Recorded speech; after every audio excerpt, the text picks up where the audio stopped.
Okay, thank you everybody for joining us today. Sorry for the little bit of extra time we needed at the beginning to get set up, but it was actually only 4 minutes, so I think we're doing great.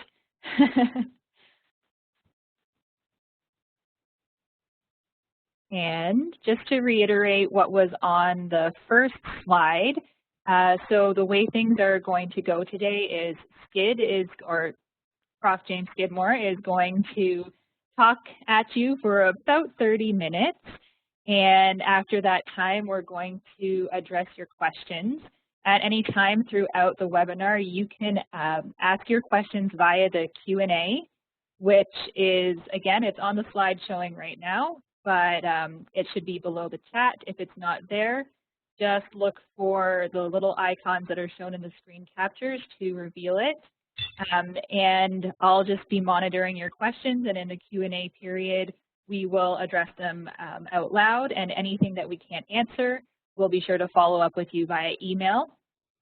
And we're doing it this way just as it says because there's been some issues with Zoom bombing, and it's also just really helpful for bandwidth for everybody who's joining in and for us who are doing this. And then one last thing, there's been some questions in the chat about how to download the slides. So when you go to File, Save as Document, it first wants you to save it as a UCF, but if you just drop down in that little Save menu, you can change the save file type to PDF, and that should help. All right, so I'm going to pass this over to Skid, and we'll get going. Thanks, Victoria. And welcome, everyone. Thanks for coming, and especially a big welcome to non-UW folks. We've opened up the session to anyone because, you know, we're in a higher education crisis caused by a coronavirus crisis, and we just want to make sure that we're able to share everything we're learning and thinking about with anyone who's interested. And I just want to start out by saying I really hope everyone is doing okay. We're all anxious about something or many things at the moment, and this anxiety is brought about by this uncertainty about the future, both in terms of what's happening in our society, but also more especially perhaps for us at this particular moment, how we'll be teaching in the future if we have to move to online courses. And one of the reasons we're presenting this today is that we've been hearing that online teaching, this is a common idea, that online teaching takes way more time and then classroom teaching, and it's way more complicated. And we're simply trying to make the point that it doesn't have to be that way. And we hope that through this session you'll see that too, that there are ways of teaching online really effectively that are pretty straightforward. I guess, you know, we have this tendency to compare online teaching with classroom teaching, and when we do that, we often say, well, you know, online teaching just doesn't do this, it doesn't do that, it isn't perfect.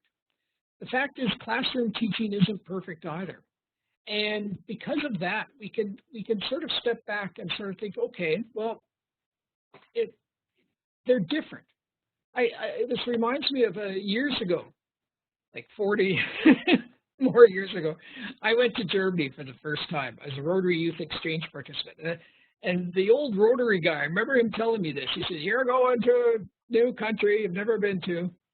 Some things will be better, some things will be worse, but just remember, it's just different. And if you think that it's just different, you'll be better able to adapt. And that was such good advice. And so if we can think of online teaching and classroom teaching as kind of two different cultures, we're moving between them. We're moving from the one culture of classroom teaching to the other culture of online teaching. And by doing that, we're starting to have to adapt. But we can do that. I'm really convinced we can do that. And so this presentation, this webinar, is really about orienting you to this new culture of online teaching. And we really want, Victoria and I really want to help you adapt to the new culture in a way that suits you and your teaching objectives and the learning objectives that you're setting for your students. It's about strategy, this session, with some show and tell as well, but really about strategy and helping you to think in this new way, to kind of move into this new culture. It's fairly descriptive. It's certainly not prescriptive. It's based on the 15 plus years of experience I've had teaching online courses, mainly of the general ed variety, to students from diverse programs, ages, you name it. I chose to teach online. I wasn't forced to teach online. It was something I chose to do, and so I was able to get into it without that sort of crisis hanging over me. What I like about it, it helps me and the students be better organized. I like being able to work paperlessly. I think that's a really great advantage. And you know, I understand the limitations of it, but I also know that it's really those limitations aren't deal breakers. So I just want to go over how we're going to do this today. I'm going to lay out some basic ideas for you, which I've just really done. Talk about course structure, curation, discussion forums, assignments. Time matters, and indeed, time does matter. And we're going to look at that, and then we'll go into the Q&A. And if you have questions, of course, please pop them into the Q&A, and Victoria's gathering those for the Q&A session. Just to sort of summarize my approach, and then we'll get into the particulars of it. What I'm showing you today is a structure or a course approach that centers on curated readings, viewings, listenings, if you want to call them that. The content that I put into the courses is housed not in like on web pages or PDFs or anything, but it's housed directly in the discussion forums. We'll get into how that works. Students study the content by discussing it in discussion groups. And then the instructor doesn't lecture so much as facilitates those discussions. And having done this for a few years now in the courses I teach, cultural studies courses, the feedback has been really positive. The students like the discussion-based approach. They prefer it. Many have told me they prefer it to the usual narrated PowerPoint videos that are often in online courses. And I've done online courses. I've done them where there are those narrated PowerPoints, and I agree. There's something better about this. So, you've seen that. So, the basic ideas behind this, I've gone through them, and I just want to reiterate the curation, discussion, and facilitation.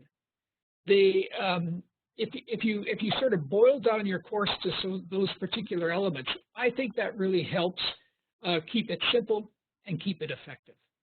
And so because of that, I really stress that. I don't have much more to say about it. We'll get into it. I want to show it to you more than I want to talk about it. But I do believe that those elements are the ones that can really have made my courses, at any rate, work well, simply and effectively. So the course structure is based on a module approach. Every week in a course is a module. So let me show you some examples of this. Now, if you're expand your screen, if you're having difficulty seeing the graphic there, it might be a little small. As you see on the left is a sort of a schematic of how I construct my courses. It's a general structure that I try to use. And you'll see that the colored modules 1, 2, 3 through 8 are thematically grouped, blue, purple, and green, little topics or like overarching topics for those modules. What that means is that you have 8 weeks of content in the course, so that's 8 weeks of where they're reading and discussing materials. There are 3 weeks within the course time frame. We have 12-week terms at Waterloo that are used to work on a project. And then we have the module 0 right at the top. And that module 0 is an introduction to the course, how it's set up, how it works, getting them into the idea discussing together online what they're learning. On the right-hand side of the screen, you see then how this looks in our learning management system at the University of Waterloo, which is Brightspace by D2L. And so what you see there is that the sort of how I map it out onto the actual course organizational tool in the course. And it's very important to have this very clear and concise for the students so they know exactly where things are and how to find the content in the course just by looking at that. In some courses, I even add dates to those modules because they correspond to weeks in the term. And if I have the time to do it, I'll add the actual dates for that particular term. Now, there's some tricky bits to doing this, and you'll see these tricky bits will come up throughout this presentation where I look at different issues that are tricky. One of the issues is, well, does your content divide into these nice, easy, week-long chunks? And so it's sometimes what's required then is that you have to reimagine or reconstruct your content to fit into that kind of schematic. You may want to do 2-week-long modules as opposed to 1 week in order to group things together. Of course, you figure out what works best for you. I've really tried to stick to the 1 week idea, and that's caused me to have to, push some things out, pull some things, do some rearranging. One of the other tricky bits is just figuring out how much content per module. And there, I can't advise you in particular. I can't say, well, this amount or that amount. What I can say is really focus on what you need for your students. Think about your students, what program they're in, what year they're in. There's a number of factors to look at. For example, there's a big difference between teaching a general ed course where you have students from all different faculties, programs, year of study, and say a 4th year seminar or grad seminar where all the students are part of one cohort who may know each other, etc. And so knowing those differences, you'd be able to judge how much they can take on work-wise. And depending on what LMS you're using, can you display this information clearly? Most LMSs are pretty good at that. They should be. And that can then, work well in your favor. But that's something you have to really think about. You really have to have that organization clearly mapped out so that the student can look at it and immediately understand where things are and what's happening. Curation is a big part of how I approach these courses. And the reason I do that is, well, there's a couple of reasons, really. It's I just think that I really want students to read more. And I want them to hear more and listen to more and watch more. I want them to see, I like them having a lot of content that they can think about and work with and just introduce them to lots of different things. I like doing that. When I talk about curation, though, curation isn't just putting a list of readings down on paper or in the LMS. It's about, structuring material and content that'll be of good use to the students, that the students will want to use and will benefit from. Now, so for that, then you think, well, how do I do that? Well, learning outcomes in the course can then really help as your selection criteria. One of the big things I find is that I find too much stuff. And so how do I decide how to keep it in or not in the course or in the module? And one of the things I do is I always go back to, well, what am I really hoping that the students will learn in this course? And that can help me pick out which articles or items are useful to have in the course and which ones, maybe I should put those aside. To show you what this looks like, I'll give you, again, this is maybe a little small, but what you see here then is on the left and right are the curated readings from 2 different modules. And if you can see my cursor moving, you'll see that on the left we have an example, and you'll find that hard to read. You don't have to be able to read it, but what you have to notice is that for each of these box sections, that's a different content item in the module. And then you'll see the readings are highlighted in blue, they're hyperlinks. And so you'll notice that I put a lot of, there's material around them. So I'm contextualizing those links. I'm not just saying, here, read this. I give them an introduction. I try to introduce them to the idea. I explain some bit about it, what have you. The example here on the right is where the content is all written by me or even a little video by me. And that I've put in myself for that particular content item. It's something that I put together all on my own, like things I want them to read by me. Here's one at the top, where on the right-hand side, where it's a quick introduction and then 3 articles that I've asked students to read. I should point out, too, that with those articles, in this course that you're looking at, a lot of the articles are newspaper or magazine length because it's a course on kind of contemporary culture in Germany, and so I'm trying to introduce them to some like authentic materials, if you will. And so that those can be shorter, and that's why there might be more things there than you would actually use in your course.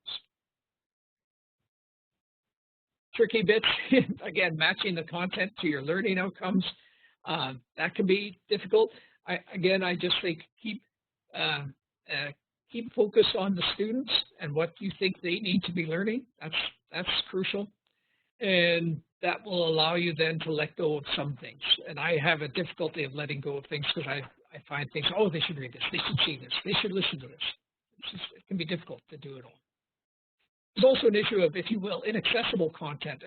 In an online course, if we can keep things online, that's helpful. If you're using a textbook, then perhaps your readings would be, here, read this section or that section of the textbook. That's fine. Maybe they have to read things that are, if you're teaching a literature course and they have to, the novel's only available for them to purchase or you can't link to it, they then point out which parts they need to read, that sort of thing. So you do it that way. That's one thing. But sometimes content may not be accessible due to copyright and other things. Again, there, at your institution, you connect with the copyright people who can help you. At UW, they've introduced this new remote teaching help service, and the email address is there, remoteteaching@uwaterloo.ca. And what they'll do, that'll go to a central person who then triages the information. So if you write in and say, so I'm trying to figure out if I can use this material in my course, what are the copyright issues? They'll then forward that to a copyright librarian or a copyright specialist on campus who will then get back in touch with you directly to help you with that. So that's kind of a good service. It's good that they've introduced a sort of a one-stop shop in terms of putting forward a question and then getting help back for it. And you can use it for anything, anything that that you're trying to deal with in your course in terms of designing and setting up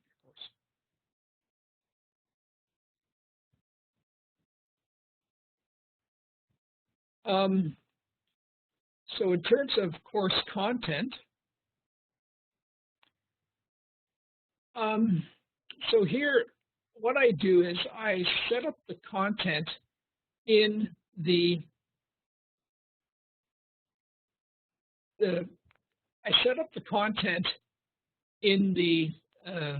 discussion forums.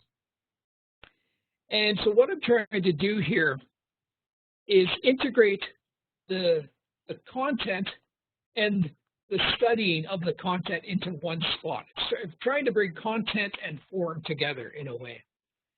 The reason I do this is that previously I had done things where I'd give a sort of a module where I'm teaching people here, learn about this and that.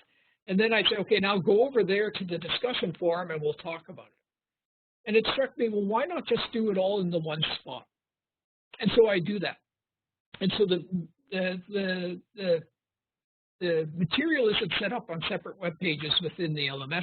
It's set up within the discussion forums. And then so for every content topic or content item, I create then a new forum to introduce that to students and then break them into groups to discuss it. So I have to organize the content, put it into the forums. That's what I'd be doing anyways, whether it's on the course, like whether I'd be doing that just on a regular page or not. And then I provide then discussion prompts about the content. So so that's all set up for the students. they come into the course, they start doing that. And then during the course, I facilitate the discussions. I pop into the discussions and I discuss things with them. I help them along with their discussions. And I contribute other content to the forum if I think it's valuable or necessary. So let's just take a look at what that kind of looks like in the course. Now again, this might be a little small for you, and I apologize for that, but on the left-hand side of your screen, you'll see that I pinned the content item at the top of the discussion forum, and then that blue button is where students can start a conversation, start a new thread. And that's where they can then contribute directly. So they can look at the material, they can read the articles that have been left for them, and then go straight into the discussion. Then on the right-hand side of the screen, I provided you with what it looks like as you're in the discussion. And so the discussion starts. At the very top, somebody starts the discussion, and then other people respond to the discussion. So all the red lines are just blocking out people's names there. But as the discussion goes along, then people contribute, and the idea is you want to build a discussion thread. Somebody starts the discussion answering the question prompt that was there, and then others respond. Pretty straightforward. The prof contributes. I've highlighted where the prof has contributed on this discussion and what have you. Pretty straightforward in terms of a discussion. The courses I teach have about 60 students in them usually, and so we break them into groups of 8 to 10, and so those groups do these discussions. And so there'll be different groups. So you'll see at the top left, you'll see that for module 6, 7, and 8, this group was called Halle. I named them after German cities. And that group then, in those modules, they're discussing together. That's basically how it's done. Here's an example of me adding then my own content right at the top of the discussion. So I've created a prof moment, which are short instructor videos. This one's actually a little longer than I like it. It's about 10 minutes. I like them to be shorter. Sometimes I put these in. I'm not saying you have to do it. You definitely don't. Just text is also perfectly fine. I like playing with video a bit, so I do that. But anyways, you have all that material there. And this is just another, but there's always then a discussion prompt at the end. And so you'll see at the bottom of that screenshot, you'll see in red, that's the discussion prompt for that particular content item. And I'll just go back just so that you can make sure that you see that there. On the left-hand side, you see that in red, that's the discussion prompt. So students can always see the discussion prompt and know what they're having to deal with. So what are the tricky bits? Well, it's managing the discussion forum. That's probably one of the trickiest things to learn how to do in a learning management system. I won't go into details here. In case you have some questions, we can answer them there. But I do want to point out that in the discussion forum management, there's different ways of doing this.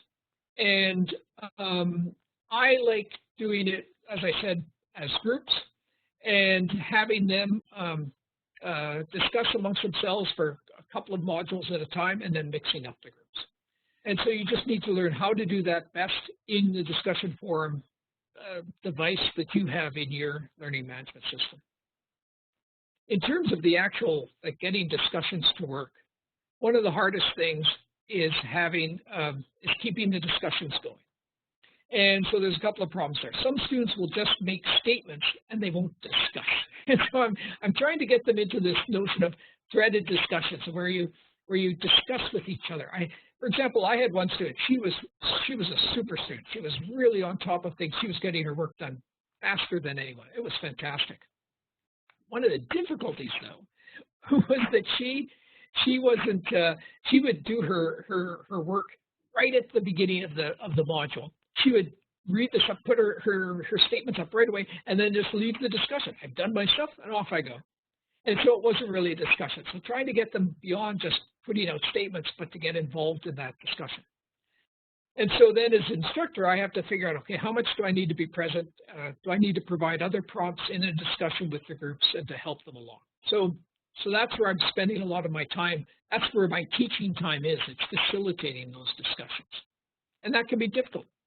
There's no doubt about it.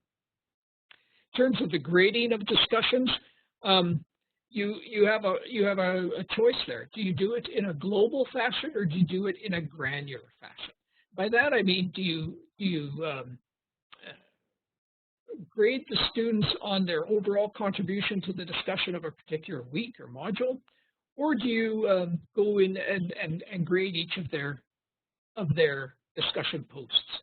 I'll talk a little bit more about that later, but it's something you have to think about. How do I evaluate or assess or value then the discussion contributions, and how do I do that?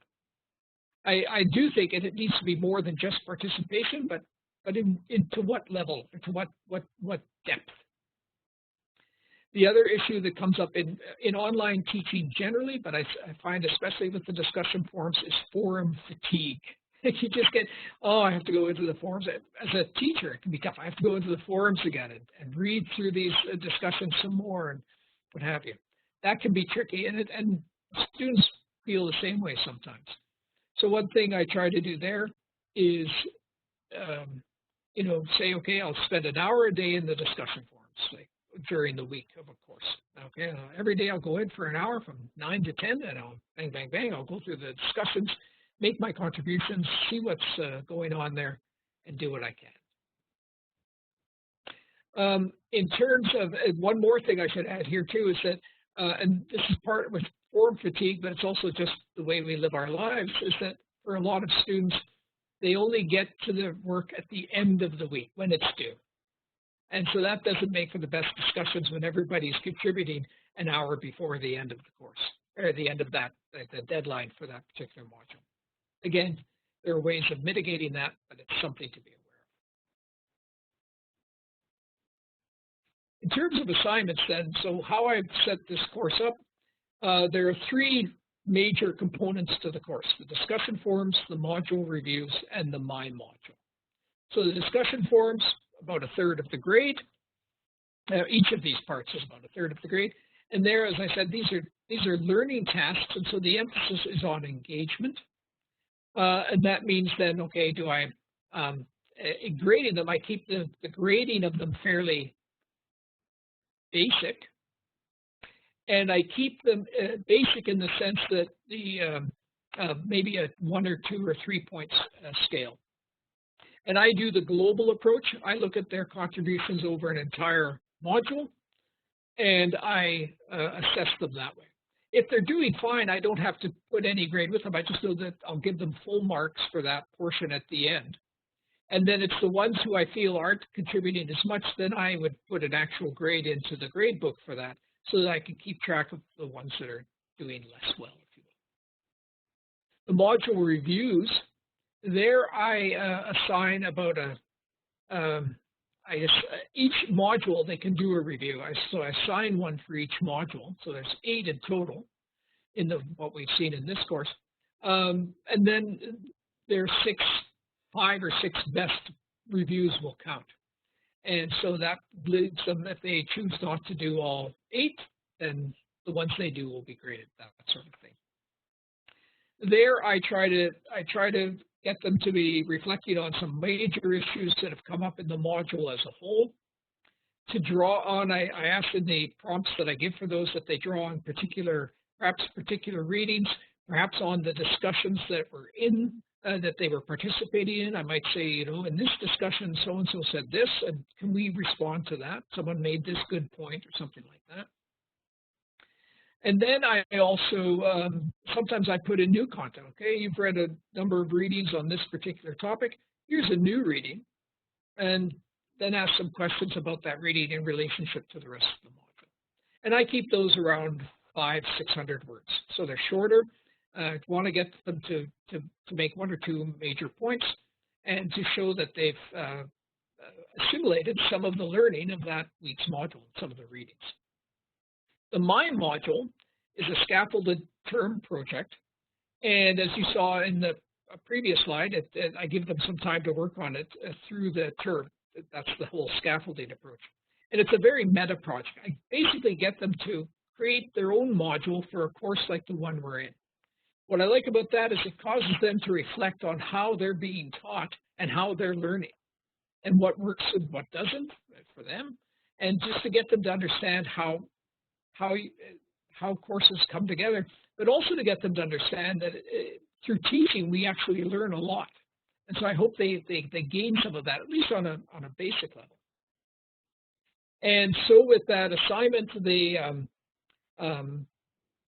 I scaffold it. So in the first checkpoint, I ask them to review a module in the course and explain how it works and explain what kind of content is in there and why that content is in there, etc. Try to get them to think about that. The second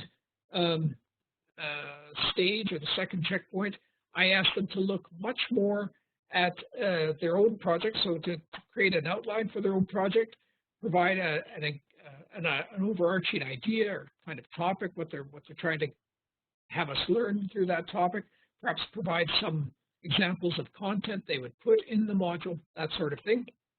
And then the third checkpoint is then the final project that they can do in various ways. The scaffolding seems like some people think it's more work, but it's actually very helpful. By doing the scaffolding, I really think it helps keep students on track. That's good. It helps me see where there are problems, and I can then address them earlier on in the process. And I think it just helps students see that the course has a whole point to it. You know, that they're working towards this my module at the end. And I think that just spreading it out through the term, but scaffolding it throughout the term, it works well in that regard. The tricky bits for assignments, well, if you're grading something online, if it's uploaded into, say, a UW, into Brightspace, into UW Learn, or into the LMS somehow, there's often a lot of clicking, getting to the material, what have you, downloading, etc. So you need to figure out the best ways of doing that, the most convenient ways, or the best ways for you to come to the content and do the corrections, etc., or the grading or the commenting.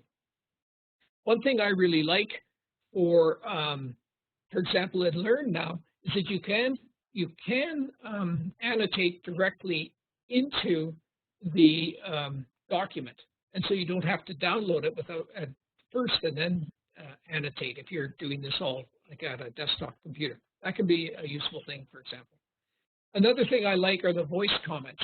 I think voice comments are really good, so that I'll annotate the person's work, but I'll leave the general comments to a voice comment, which I just then record after I've uploaded the material back into the Dropbox.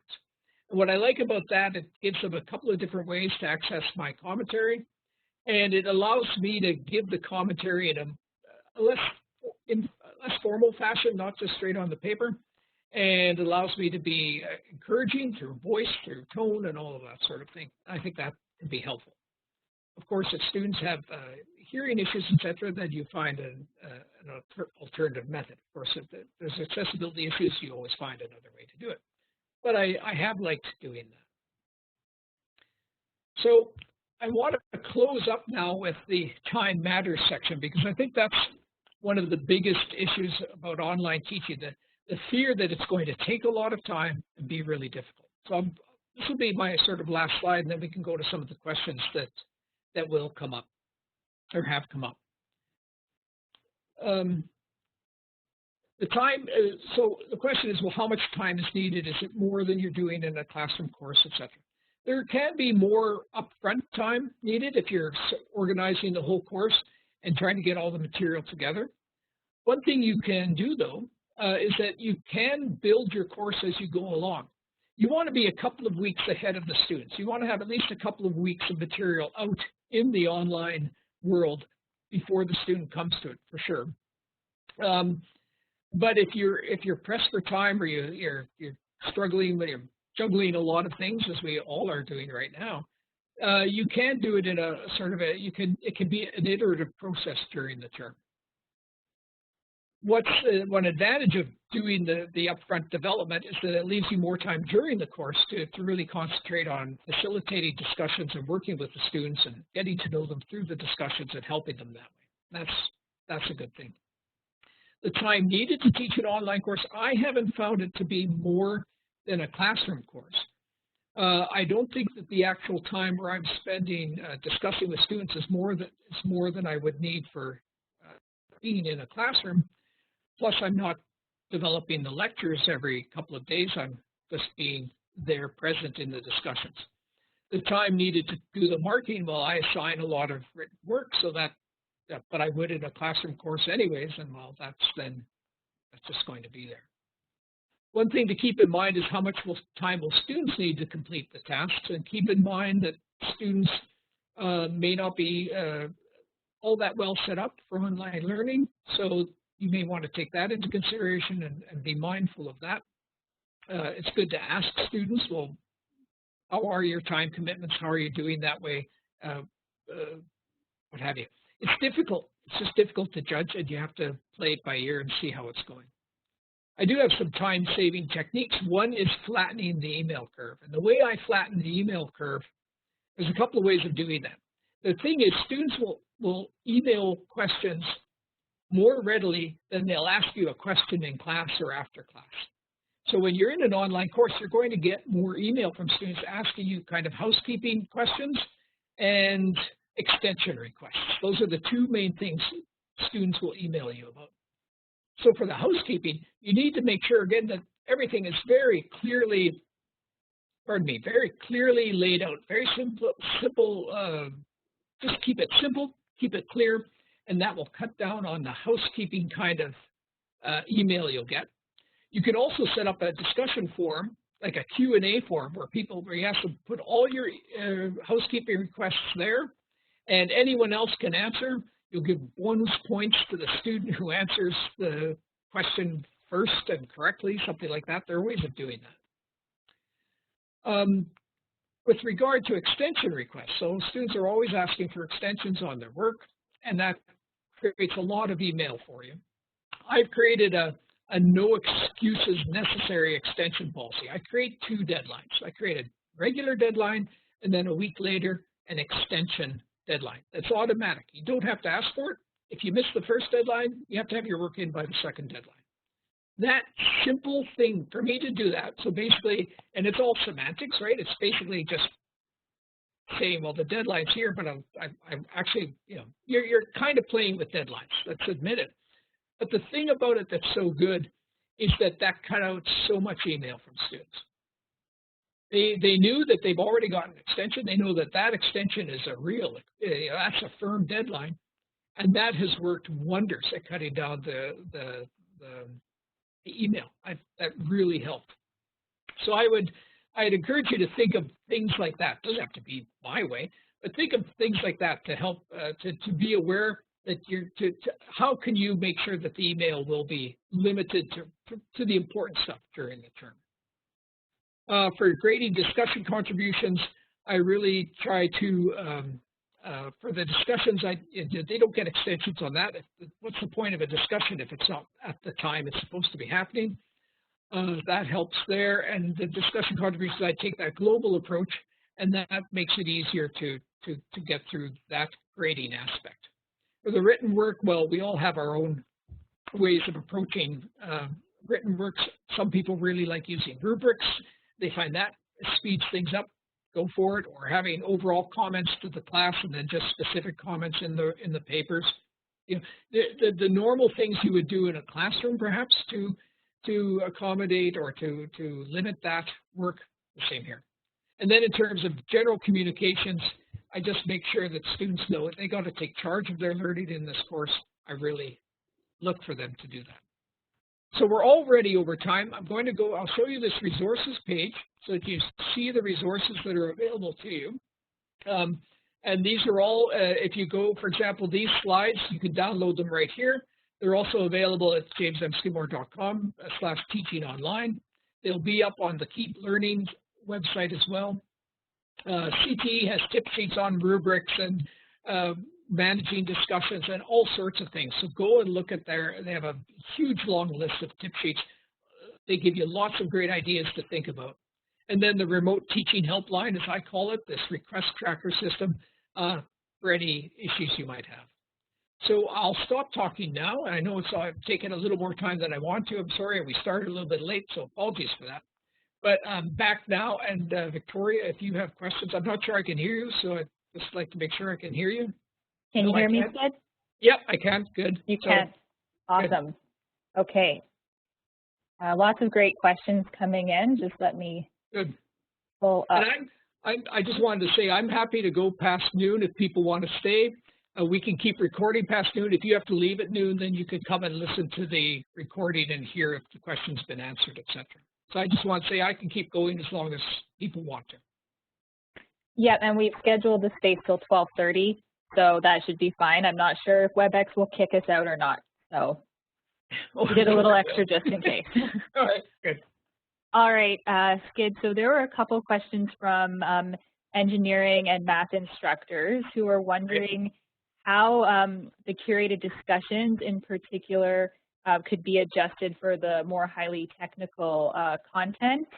And then also for fundamental engineering and math courses where students have difficulty without having an instructor guiding them directly.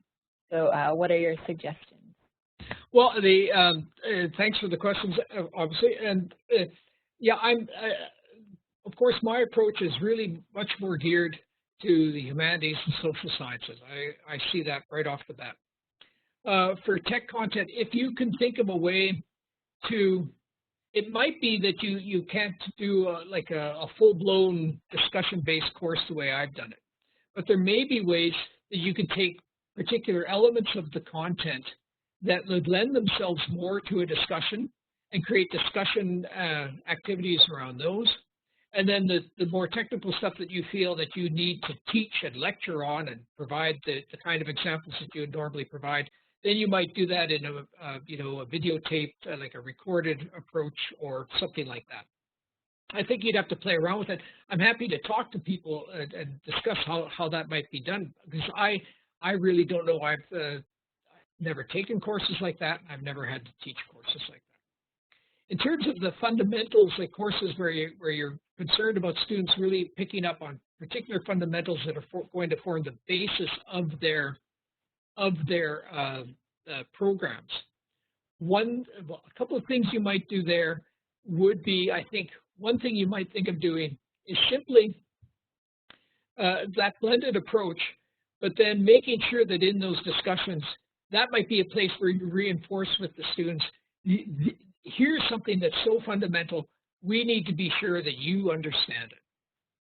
And so how can we make sure that you understand it? So that's why we're discussing it here, but we're also going to give you a test on it or a quiz on it to make sure we know that you know it, that kind of thing. So there may be a way of including that, but it may not be, again, for that kind of course, it may not be able to take on sort of the basis of the course, if you will.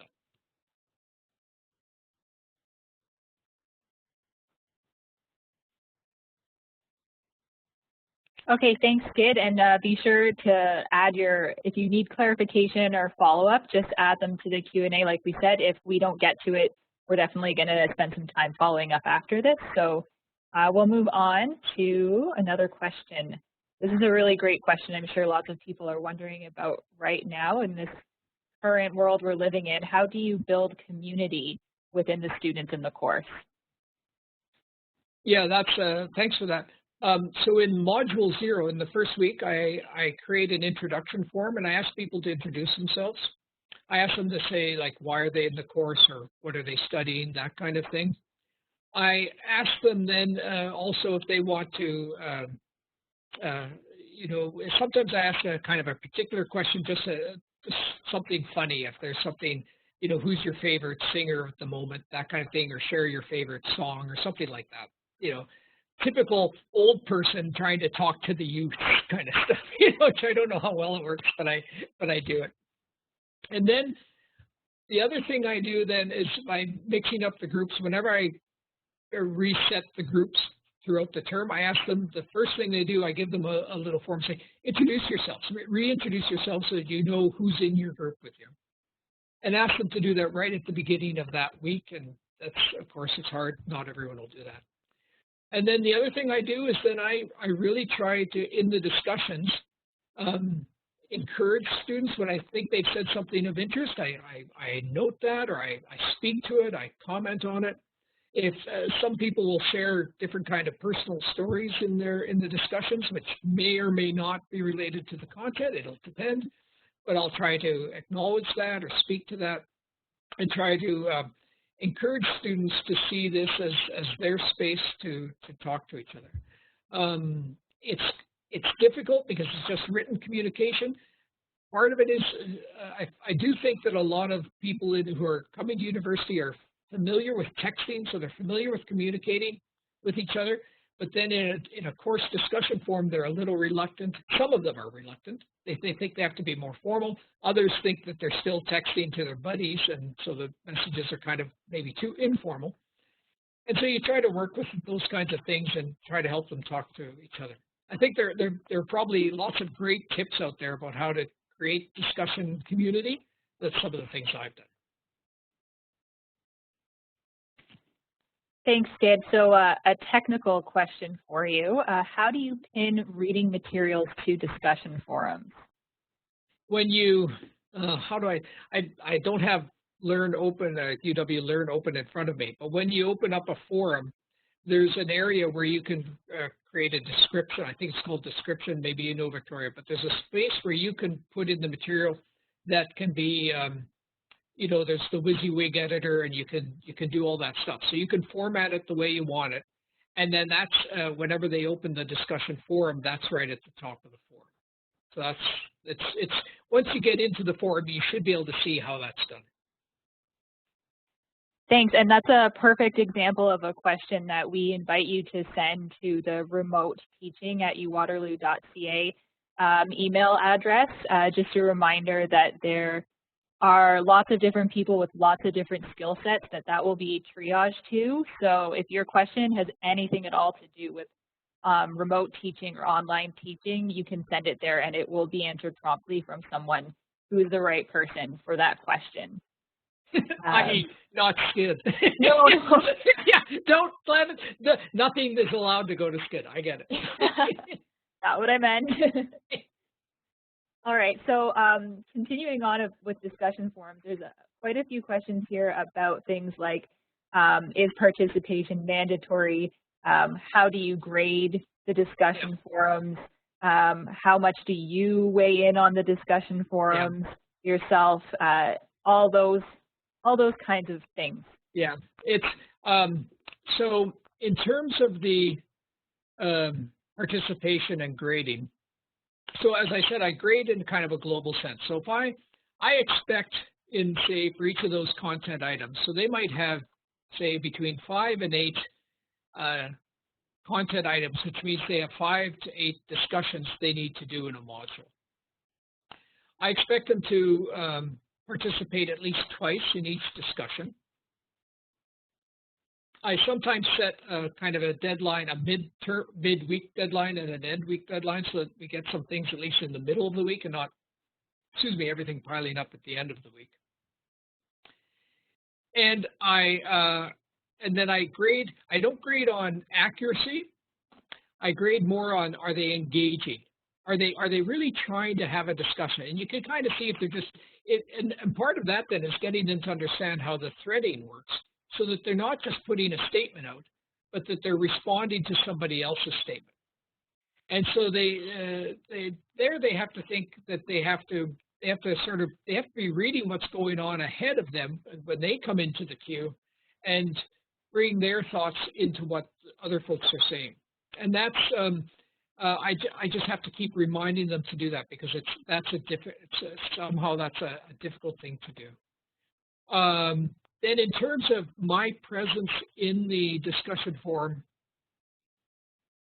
that's difficult. I really play that by ear. I don't want to be in there too much, but I want them to know that I'm in there not to watch over them, although of course I'm doing that. I'm the teacher, the instructor, but to really kind of make sure they realize that what they're saying, that I'm listening to them, and that I'm trying to say, like, I'm trying to respond to what they're saying. And that can work. That works well sometimes. Other times it doesn't. Sometimes these groups take on a life of their own, and I don't have to say anything. They're just off on a tear. Often, though, probably more often, I need to be in there and that's okay, you said this, but can you respond to this issue? And I'll put questions then in there to say, you know, to indicate that I hope they're going to respond. I'm expecting a response from them. And I remind them to check back on the discussions every couple of days. You can kind of subscribe to the discussions to make sure you get alerts if you need that. I try to do those kinds of things to keep them engaged in that. But I'm not, by no means am I trying to say that this works perfectly. I'm teaching gen ed courses where students are, you know, they have a priority list on their courses. They have 5 courses in a term, and this is maybe its rank in importance is maybe number 4, number 5, right? It's not their major or something. If you have majors, if it's all majors in a course and they're in the upper years of the program, they might engage much more readily and much more easily. So it depends on the kind of group and how to work with that. It's, you just need to keep at it, I think, and just and keep at it in the sense of, you know, you're facilitating. Come on, folks, I need you to participate. I need you to be participating here, engaging here. This is how we learn. Remind them that the learning doesn't come from sitting down and studying the material. It comes from reading or listening or viewing the material and then talking about it. So really stressing that the talking about the material is how they're going to be learning the material.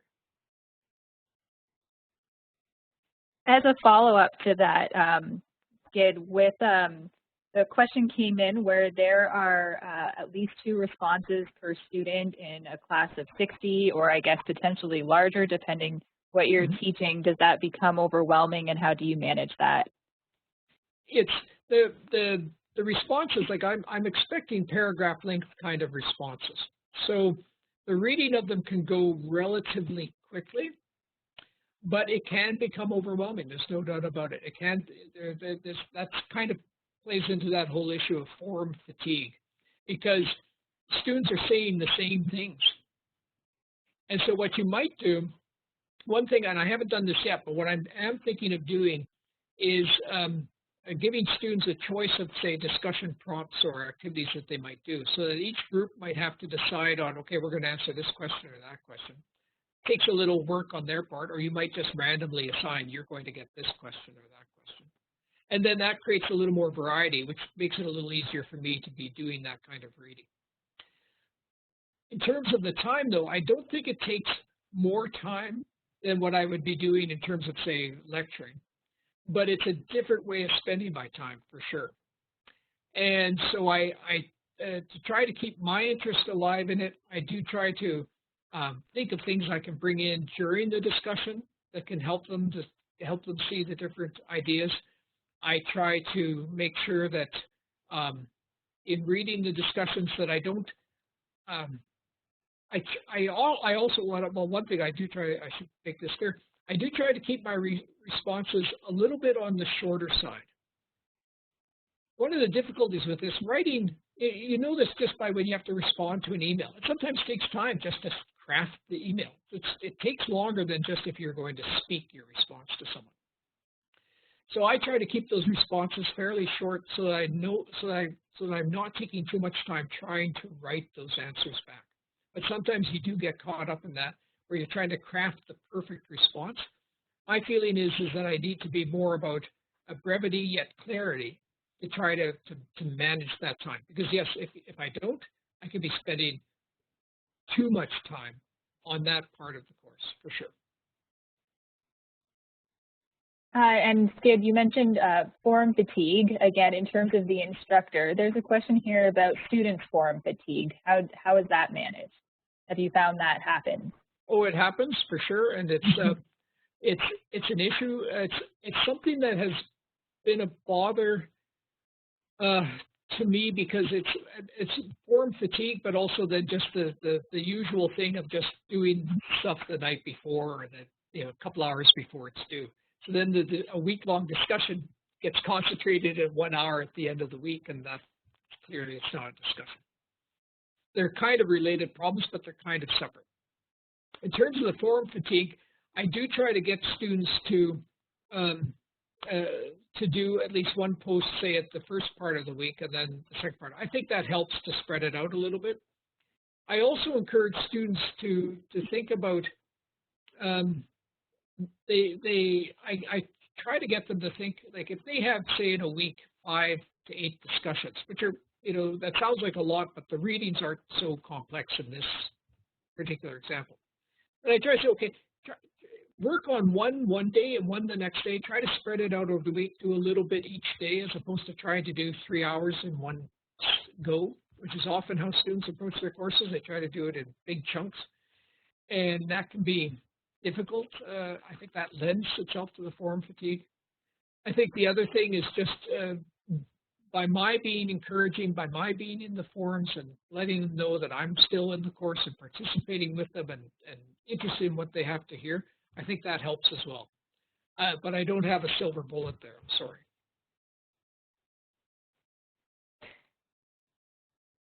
All right, moving right along here. So these are all good questions, but one question is, seems this framework would work better for upper years, not so much first years. Can you comment on that? Yeah, there's certainly a reason to think that, especially with getting the engagement in terms of discussions. I think there's some validity to that idea. I did something. I taught an arts first course, and I did something similar. But the arts first course was in classroom, but I did have them do discussion forums as a sort of an extra activity in that course. And I did notice that they had surprisingly a lot to say in those discussion forums, even though we'd had discussions in class. Now, those discussion forums weren't used as extensively as in this online course, but I did notice that they did have things to say. Now, often what I'm teaching things that are about, German culture and German society that students may know very little about. And so I'm teaching them about things that are really outside of themselves. And that can be difficult because they think, well, how do I respond to that? If you're teaching courses where there might be more content that you can create a more direct relationship to the students' lives as they are today, that might work well at getting them more engaged. So I'm thinking of courses, say you're teaching, I don't know, a course in sociology. Well, if you're teaching sociology and there's so much about how society functions, etc., that you can then create examples or topics that would relate perhaps more directly to what students have already experienced. So they might be able to bring some of their learned or lived experience to that topic. That might create greater engagement even in the earlier years. And so what I'm thinking of doing in my own courses is just, and I do this in some cases, so I do a section about Goethe and Schiller, these great German, poets of the 18th century. But I try to point out that they were young, rebellious guys, and that when Goethe wrote this great novel of his, he was almost the same age as the students in the course. And so I try to create some relationship that way. But I think that if you have topics that lend themselves more to students' lived experience, you might be able to do this much more, even effectively, even at the earlier levels of their university lives. Thanks, Skid. So where are we here? Can you reiterate what you think are the most important principles to consider moving to remote teaching and learning in the spring? So knowing that people are going to be kind of overwhelmed by all of this, what are the top, 3 things that you would want people to take away? Well, thing number 1 is keep it simple. Just do not feel you have to use a lot of technology. Like, one of the advantages of what I've shown you today is that you don't need anything other than the learning management system that you're going to be using at the university.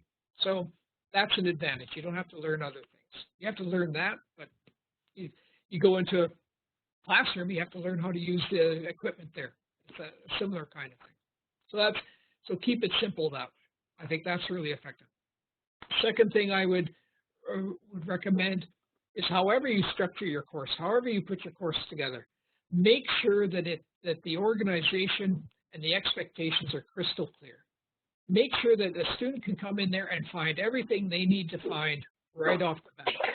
Make sure your content is really well organized and that it all makes sense, that it all holds together, and that people will not have difficulty finding things. Because what frustrates people, you know how we had the frustration of trying to figure out how this, why the sound wasn't working at the beginning of this session. Or every time we have a problem technically, as soon as we hit a technical problem, we back away. As soon as we hit a problem when we're on a website, I can't find this, okay, I'm leaving the website, I'm not going to keep looking. And so for online teaching, you have to think in the same way. You want to make it so simple that anyone can come in and find their way through the organization of your course. That's the second thing that I think is so key.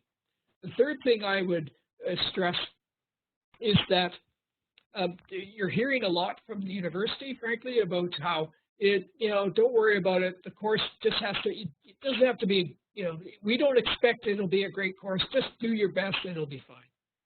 I would encourage you to go into this and say, I'm going to make a really good course. I'm going to adapt to this new system and I'm going to make a course that works really well within the confines of what I can do. And then you will, because you're all smart people. You're profs at a university, you're instructors at a university. You've got some brains behind you. You can do this. You can do it well. And I think if you have that as a goal, as opposed to, well, I'll just get something online and whatever happens, happens. I don't think that's a real approach to take to it. I don't think that'll translate well to the students. I don't think they'll benefit as much from that. So I really encourage people to not feel scared about online teaching, but to realize I can do it well if I'm simple. I'm simple-minded. If I approach it simply, and if I approach it with really good and clear organization. I'll stop preaching there because I think you heard enough of that. That's great. I think that's all the type of stuff everyone's here for. So you talked about the My Module as the sort of final or scaffolded and final project students do. Where do students upload their My Module? Right. So I've offered a couple of different approaches to that, and there the students get outside of the LMS a little bit. One of my, because I have a captive audience, I'm going to tell you one of my pet peeves. One of my pet peeves about learning management systems is that they don't create space for students to do and display work, which I wish they would. Students should have the access to the same kind of stuff that we have in terms of creating web pages and things. They don't have that. I offer students the option of creating a web page or a PDF. So if they don't feel comfortable creating a web page to create their module, to show it sort of online, they can do the PDF. I think more people choose the PDF. I can't remember the exact amount, but there's a good number that choose the web page. What's interesting is that in the time since I created these courses 3-4 years ago, a couple of really good online services have come up that are free of charge that students could use to display their work.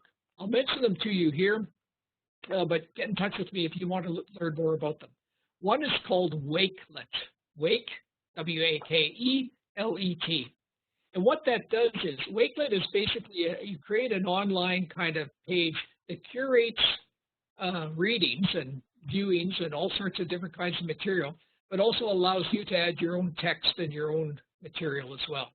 And so what they can do is create kind of a vertical module in Wakelet free of charge, and then send me the link. They can keep it private, and then I see it. But it lets them do something that's in kind of an online fashion. I think that I'm going to start introducing it because I think it's dead easy to use, and students would really get a chance to try to present something in a fashion that, where they have to think about how design can aid in learning.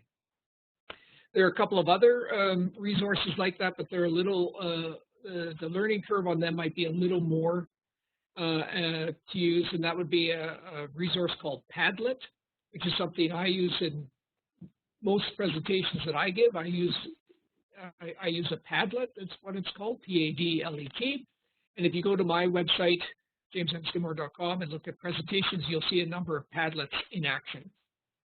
And then a third resource they could use is something called Milanote, M-I-L-A-N-O-T-E.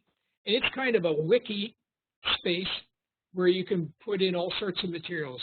You can upload links, you can upload documents, you can upload your own text, pictures, and all of that. And you kind of like, it's basically like having a table in front of you, and you can just present the stuff there. So those are three services, softwares, whatever you want to call them, apps that are outside of Learn, but which are outside of LMS, but which could work well, I think, for this kind of a project. Thanks, Skid. And I've been typing those out into the chat if anybody needs to see the proper spelling to look those up for more information. Did I misspell when I said them? Oh, no. Probably. Sometimes listening to words being spelled is just harder. Oh, I hear you. Yeah. Okay. The no excuses necessary extension policy. Is that communicated up front on the syllabus, or does that just come up upon request? Oh, no, up front. All of that stuff is right in they get that the day they start the course. It's that module 0, I go over that with them. I highlight some of those things in module 0. Sometimes I give a syllabus quiz not for any points, but just so that they can test their knowledge of the syllabus, and that comes up there. I make it very clear right from the beginning, and I stress that they just have to understand they don't need to ask for an extension. They've got it right there, and most people understand that. Sorry, I'm bouncing between the chat and the Q&A. Just one second. I understand. Yep.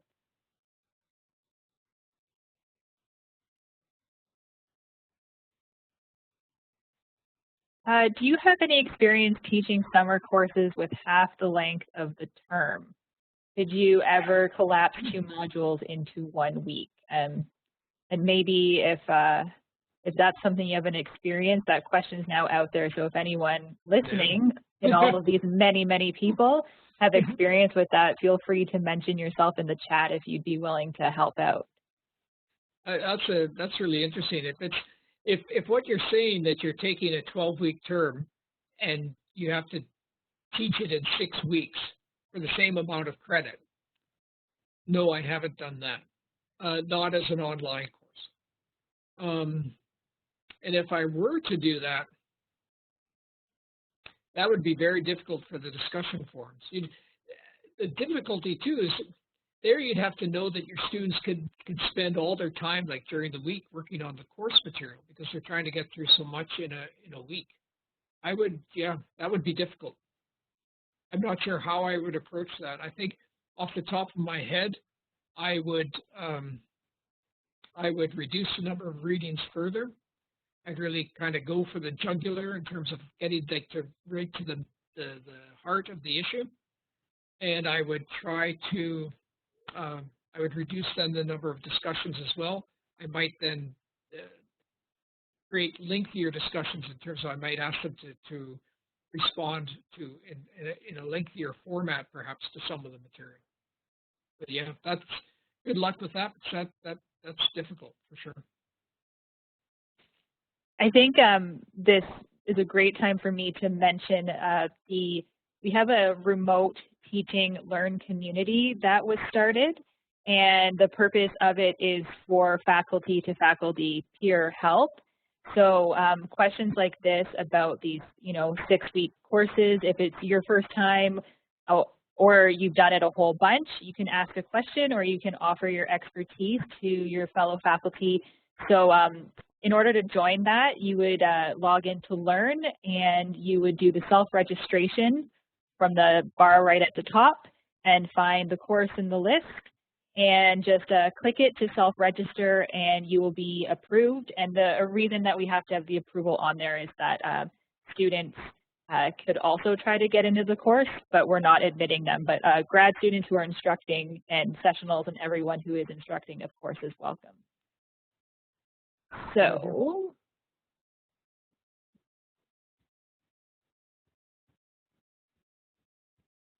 okay, so how does this approach, your approach, Skid, develop team skills working together as opposed to individual skills working alone? And maybe there's a bigger comment there too on the nature of online learning and asynchronicity in terms of team skills. Yeah, I don't emphasize team skills in these courses, or group work really. It's more the community part or the working with each other part comes in the discussion groups, but they're not working together to come up with some answer. They're answering together. They're discussing with each other. If you wanted to go to the teams, create more of a team approach or more of a group work approach to the course, then I would turn those discussions more into, okay, together we need to come up with an answer to this question or something like that. So I would shift that emphasis in that fashion. The reason I don't take this approach is that I've had a couple of comments from students in the past couple of years where they've said to me again and again, they said, you know, they really like this course, and I said, well, tell me what you like about it. You know, so I quiz them a little bit when I meet them. And a couple of times I've heard this, and unsolicited, I have to state. They said, well, you know, at first I thought it might be like the groups might be like group work, the discussions. And then I was so happy that it wasn't, because in every course I take, I have to do group work. And I'm fed up with group work. We have group work all through high school, and then we're doing group work all through university. And sometimes I just don't want to do group work. And I thought, okay, so if I offer a course there isn't that kind of group work pressure or that group work expectation, that's in no way to mean that I'm against group work, but I set up the course this way. I know they're getting lots of group work experience in other courses, so I'm not feeling like they're being disadvantaged by this. And so I think this is a nice thing for them, that it gives them that little bit of a change, that different approach. So I'm happy that I've heard that from students. I think one thing what this reminds me of is that we can't put every super good learning idea into every single course. And so a student's life at a university is a patchwork of 40 courses. So we know that they're going to be picking up some good things in that course, and that course, and that course. So if we all do our thing in our course in the way that we think works best for how we want to teach and how we want students to learn, I would think the chances are pretty good that by the end of their term of study at the university, they'll have hit on a lot of these different ideas, and they'll have had a lot of these different and really good learning experiences. So I'm less concerned about having every good or every kind of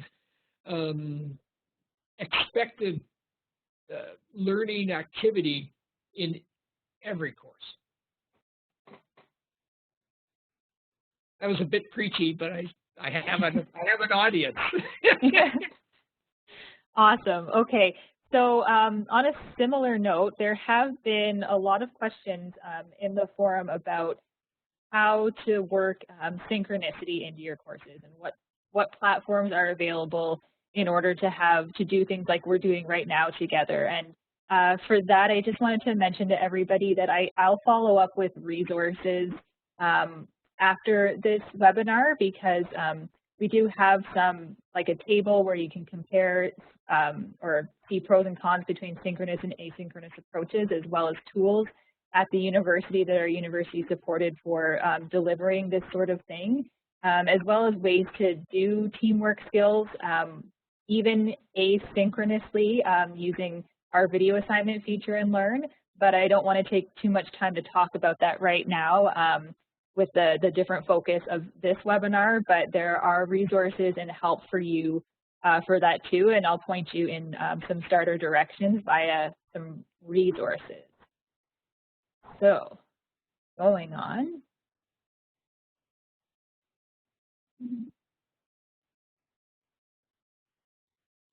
What size of groups do you recommend for curated discussions? There's an easy one for you, and with apologies from this person if you've already said this. No, it's I work with a group size of 8 to 10. That was recommended to me. I think Pia Zenny recommended that to me from CEL. Pia and I go way back. We've worked together on a lot of courses. And she recommended 8 to 10, and that's worked out really well. Because with every discussion, there'll be a couple of students who don't do anything. That'll happen, at least sometimes. And so then you have kind of a base number there that if it drops down to 6 or 5, you can still get a meaningful discussion to happen. Larger than that's just too much, I think. So that's what I've targeted between 8 and 10 for the groups, and it seems to have worked well from what my experience. That's worked well. So I just wanted to check in, Skid. We're almost at 12:30, sure. And lots of messages have said that WebEx will not kick us out, so we can keep going if you want. Sure. Yep. It's totally up to you. Yep. No, I'm fine. Yep. If people want to stick around, if not, this will all be part of the recording. Yep. Yeah, exactly. Go eat lunch. And I am filtering out some questions that will be better answered written after this. So if we don't get your question right now, that's another way that I'm doing it behind the scenes. That's super, yeah. So.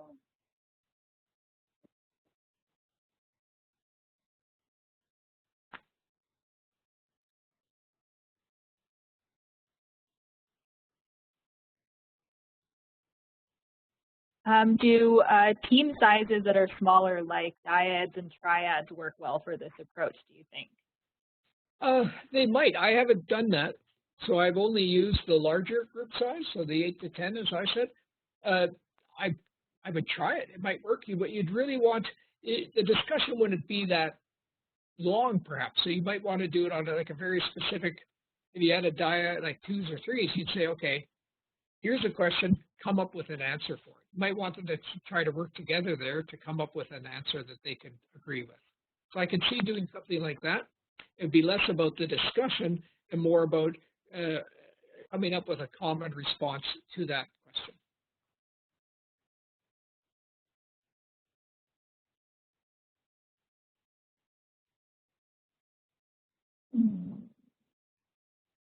Just sorting through them, making sure we address a lot of the questions that have to do with asynchronicity right now. There's a question about what students are expected to do to create their own module and how they post it on Learn. So I know you already talked a bit about the different platforms that students can choose, and that you give some room for play in there, but and in regards to what students are expected to do. And do students respond to each other? Is there a sharing there? Yeah, so if so first of all, what they're expected to do, I lay it out in terms of, I have them review modules in the course. So I want something similar. So I say, I want you to provide a minimum of 5 content items, which would be the material that would initiate 5 discussions. They don't have to create discussions. They just have to create the material that would prompt a discussion. So they curate then the readings or audio or visual or whatever they're using for each of their content items. They have to pose then a discussion prompt, so be it a question or an activity or something to get their learners to reflect on the material or to highlight some key aspects of that material. They also then, in addition to that, so that's created then, that's their module. They also then have to write a module review question that they would expect people to answer. And for the module review question, they'd have to give an outline of a brief answer. So maybe like a paragraph. What would they be expecting as an answer to that question? And then they have to provide a rationale for their whole module. Like maybe a one-pager, I think I asked for about a page, of where they explain their concept, what they were trying to focus on, what they were hoping the students would learn by doing that module. So then in terms of sharing, that's why I really want to go to the online.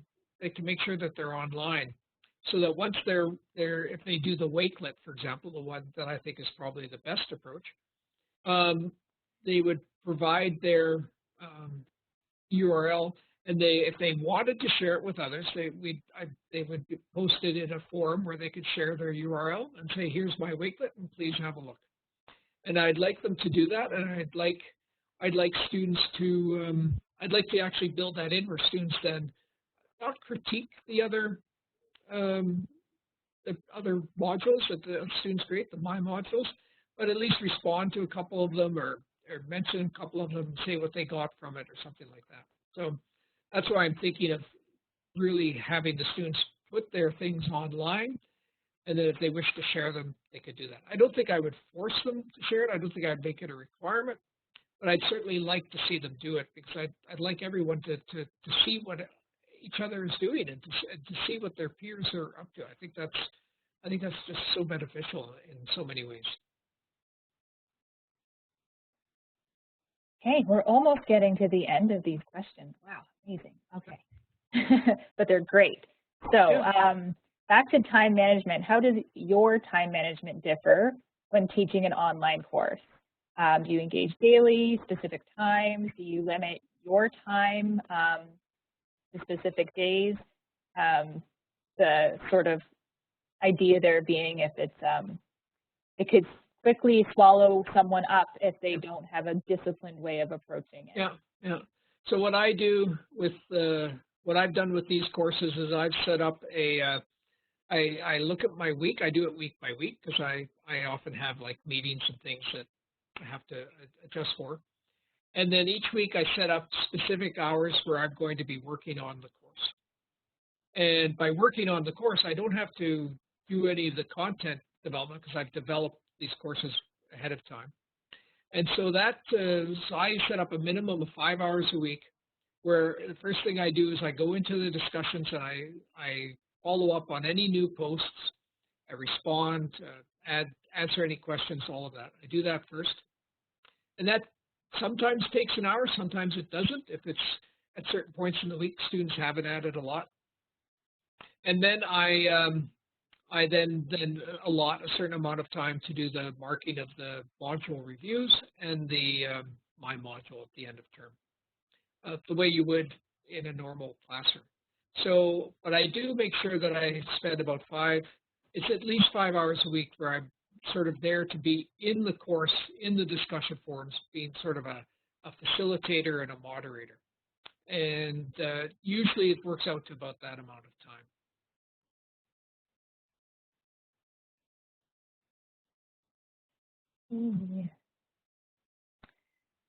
Great question here. Creating narrated PowerPoints, is that a good use of time for preparing remote learning courses, or would the curating the content well with good discussion topics and varied material be a better priority? I've done both. When I first started teaching online, I did all sorts of narrated PowerPoints. I did these prof moments that were throughout the course. The course content was prof moment, prof moment, prof moment. These narrated PowerPoints. If you do that, the one thing that's really important, one thing that I found that really helped was then to provide the PowerPoints as a PDF to the students, where you could put like 3 PowerPoint slides and then some lines next to them where they can take notes.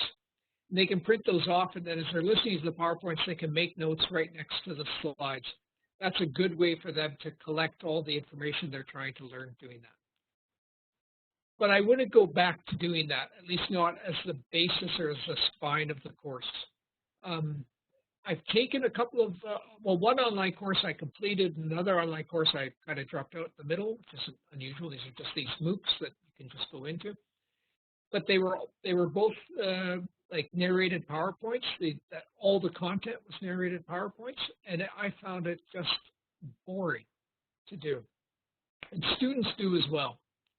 And the thing about the discussions is, well, you still get them to do the readings, and yet the discussion is where they kind of show what they know about the readings and talk about with others about the readings. And if they do that with a bit of effort, I think they get a lot out of it. I think they get more out of that than they do out of the narrated PowerPoints. So that's why I've gone away from the narrated PowerPoints. Now, if you're in a situation where you feel there's certain kinds of information that you just need to get across to students, You could still do narrated PowerPoints. You could do a mix. You could do some narrated PowerPoints. You could do some text. Just, you can write short essays and things too, and ask the students to learn from that. I'm not a big fan of PowerPoint generally. I've done it for this presentation, but I tend not to be a big fan of it because I find it just a little mind-numbing, and I'm not sure it's as engaging as we think it is. Hey, let's make this, before I say that's the last question, let me just scroll up and see. Okay. I've either categorized things for later or they've been answered. Yes, okay. Let's make this the last question then. Do you still do office hours, some kind of one-to-one meetings, and how do you schedule and handle those? Yeah, I don't do office hours. I tell students if they need me for anything, email me, and I'll get back within like 24 hours, except on the weekend. I try not to do course email on the weekend. But I also give them my office phone number, and I tell them, they can call me. And if they'd like to speak to me, we can arrange a time to call or to Skype or, whichever method they want to use. I could usually do most of them, except maybe WebEx. That seems trickier.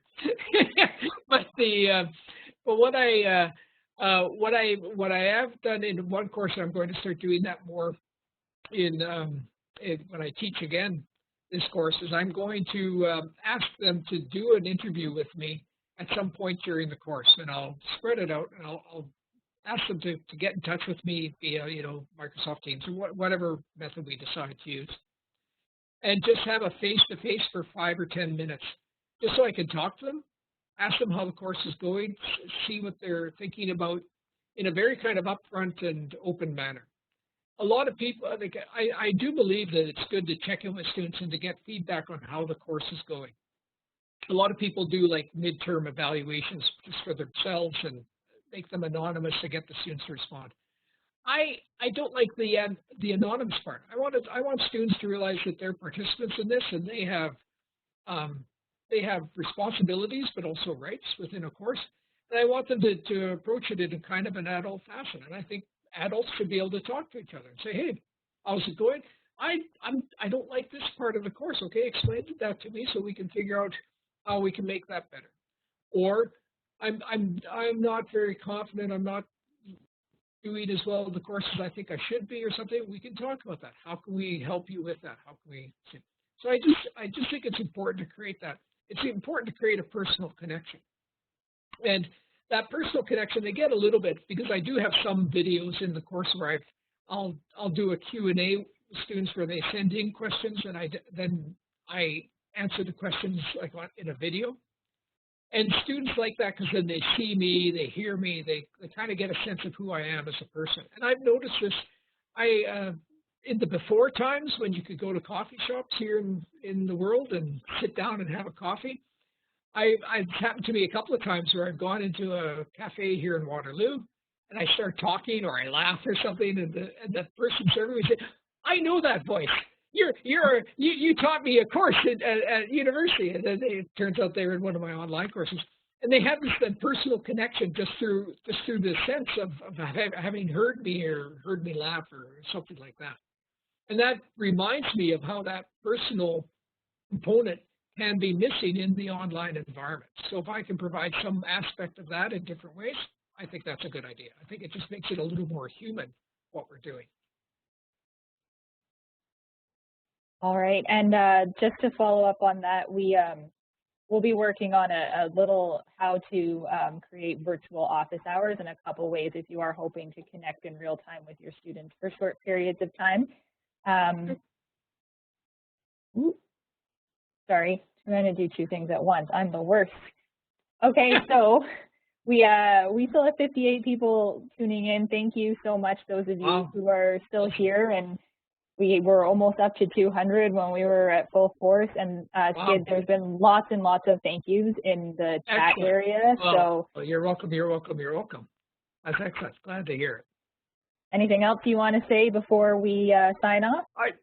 The only thing I want to say to everyone is thank you for coming, and thanks to Victoria. We worked on this together, and I was really happy when I made the proposed the idea to Victoria that she wanted to work on this, so thanks to Victoria. And just sincere and heartfelt, I hope everyone's okay, and I hope everyone, you know, we're all dealing with lots of anxiety, and I hope we all can help each other deal with that, and we'll get through this, and I hope everyone will stay positive as much as they can, and that everything goes well for everyone. I really hope that for all of us. Yeah. All right. That's it. Thanks everybody for attending, and we will follow up after with all the things that we promised you. And if we forget anything, please just email us directly. Get in touch. That's right. That's absolutely right. Yeah. Okay. Good. Bye. Bye-bye.